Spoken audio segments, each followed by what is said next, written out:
शासक करने लगे, इस अयोध्या के शासनकर्ता बन गए। और एक दिन कहते हैं कि अयोध्या की राजसभा में श्री दशरथ जी बैठे हुए हैं। सारी जितनी भी समाज है वो बैठी हुई है और दशरथ जी की खूब प्रशंसा सभी कर रहे हैं कि दशरथ जी आप जैसा कोई नहीं है। सभी खूब प्रशंसा कर रहे हैं। चारों ओर अवध पति की खूब प्रशंसा हो रही है। और तभी बंधुओं एक घटना घटती है। और वो क्या घटना घटती है तो आइए हम श्रवण करते हैं। तो गोस्वामी जी कहते हैं, राय सुभाय मुकुर कर लीन्हा, राय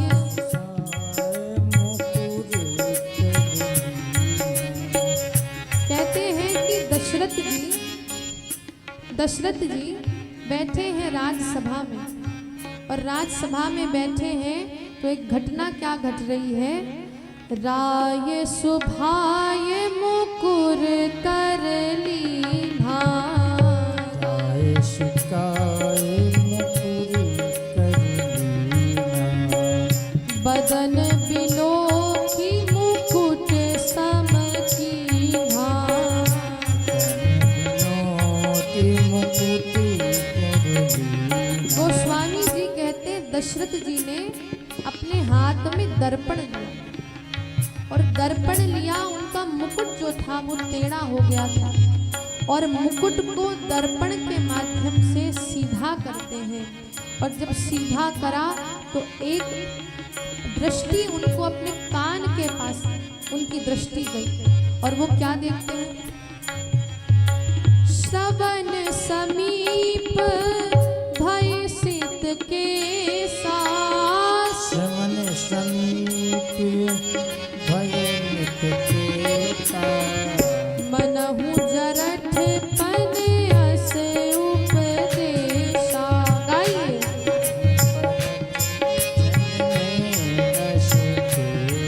दशरथ जी ने क्या देखा, देखिए ध्यान से सुनिए क्या देखा।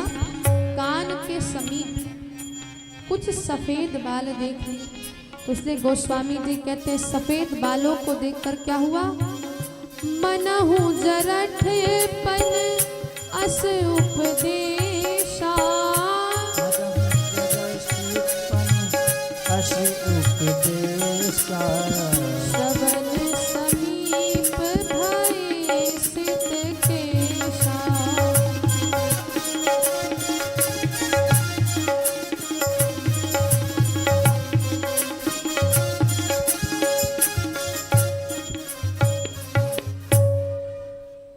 तो राजसभा में घटना घटी। क्या घटना घटी कि दशरथ जी के पास एक दर्पण था। क्या था बंधुओं, जोर से बोलिए। दर्पण का मतलब तो जानते हैं ना आप लोग, शीशा होता है जिससे आप लोग श्रृंगार करके आती हैं। वही शीशा लेते हैं और जब उस दर्पण से अपने आप को देखा तो उन्होंने देखा मेरा जो मुकुट है वो टेढ़ा हो गया है। अब टेढ़ा मुकुट है तो टेढ़े मुकुट को वो सही कर रहे हैं। और जब मुकुट को सही किया तो कान के समीप श्रवण समीप भय सित केसा, जो केश थे कैसे थे, सफेद हो गए। अब सफेद केशों को देखकर दशरथ जी एक बात समझ गए। और वो बात क्या थी कि मनहु जरठपन अस उपदेशा, कि जो सफेद बाल हैं वो मुझे ये कह रहे हैं कि अब दशरथ तुम्हारा बुढ़ापा आ गया है। और बंधुओं देखिए, बुढ़ापे में भगवान के जो भक्त हैं श्री गोस्वामी जी कहते हैं कि जब बुढ़ापा आ जाए, जब चौथापन आ जाए तो सभी को क्या करना चाहिए, भगवत भजन करना चाहिए। क्या करना चाहिए, क्योंकि देखिए जो काल है ना, ये काल वो बार बार घंटी बजाता है कि देखो मैं आने वाला हूँ। जो काल है ना, जब आता है तो पहले कुछ सिम्टम या कुछ संकेत दे देता है। पहला जो संकेत देता है पहला संकेत ये काल देता है कि घुटनों में दर्द होने लगता है। क्या संकेत देता है? घुटनों में दर्द होने लगता है। तो काल कहना चाहता है कि देखो अब समय आ गया है, भगवान का भजन करो। फिर भी व्यक्ति नहीं मानता है। फिर क्या होता है? फिर उसकी आंखों से उसको धुंधला दिखने लगता है। पर जीव कहता है कोई बात नहीं, हम बढ़िया चश्मा लगा लेंगे, बढ़िया चश्मा लगा लेंगे। फिर भी बात नहीं मानता है, फिर भी भगवत भजन नहीं करता है। और फिर जो तीसरी घंटी काल बजाता है कि बाल सफेद हो जाते हैं। क्या हो जाते हैं? सफेद हो जाते हैं। तो जीव कहता है कोई बात नहीं, बाजार से हम गार्नियर की डाई लगा लेंगे। वो कहता है कोई बात नहीं, तुम कितनी घंटी बजाते रहो, पर हमारे पास सारे ऑप्शन हैं। सफेद बाल हो गए हैं, कोई बात नहीं, बाजार में तो आजकल हर चीज उपलब्ध है, वो लगा लेंगे, बाल काले कर लेंगे और फिर जीवन जिएंगे। तो गोस्वामी जी कहते हैं ऐसा हमें नहीं करना। ये जो काल है ना, ये हमको बता रहा है अब भजन करना, पर मनुष्य मानता नहीं है। मनुष्य हर चीज के ऑप्शन ढूंढता रहता है। हमने तो देखा है कि चौथापन आ गया है लोगों का, फिर भी बिजनेस नहीं छोड़ते। कुछ सासू माँ हमने ऐसी भी देखी है, चाबी का गुच्छा लेकर अभी भी घूम रही है। कहती है जब तक प्राण है तब तक चाबी का गुच्छा बहू को नहीं देने वाली। बोलो राधे राधे राधे राधे। तो देखिए जब चौथापन आ गया है और तब भी भगवान का भजन नहीं कर रहे हो तो ये अच्छी बात है। और वैसे तो हमारे संतों का ये कहना है कि जब बुद्धि को ये मालूम चल जाए भजन करना है, भगवान कौन है, उस समय भगवत भजन करना प्रारंभ कर दो। भजन की देखिए कोई उम्र नहीं होती है कि नहीं बुढ़ापे में ही करना है। बुढ़ापे में इसलिए कह दिया जाता है कि अब वो चौथापन है, इसके बाद आपको कोई और अवस्था नहीं दी जाएगी।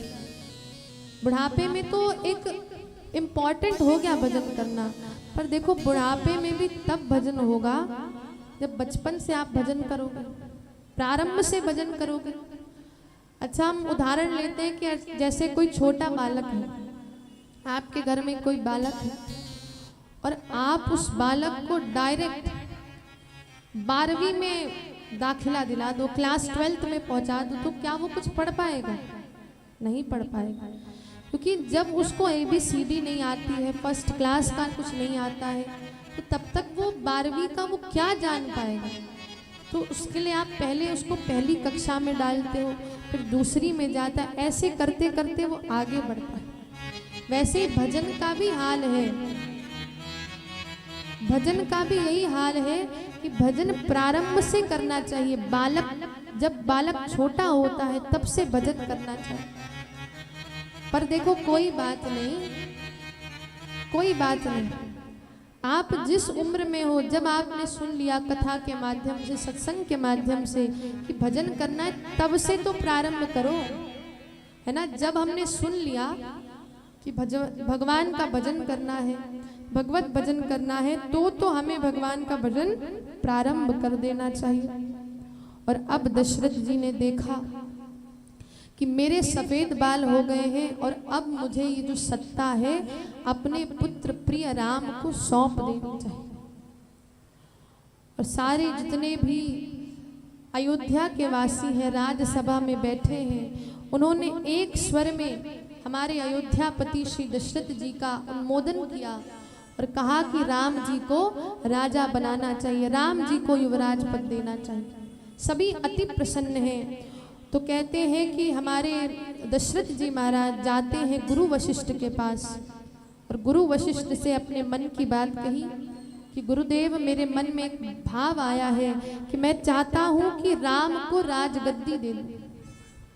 अब मेरा समय आ गया है कि भगवान का भजन करने का मेरा समय आ गया है, इसलिए प्रभु गुरुदेव मैं चाहता हूं कि मैं अब भगवान का भजन करूं।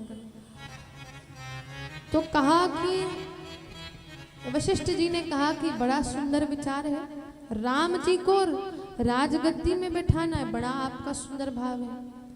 इसीलिए अब आप विलंब ना करिए, तुरंत राम जी को गद्दी पर बैठा दो, विलंब मत करिए।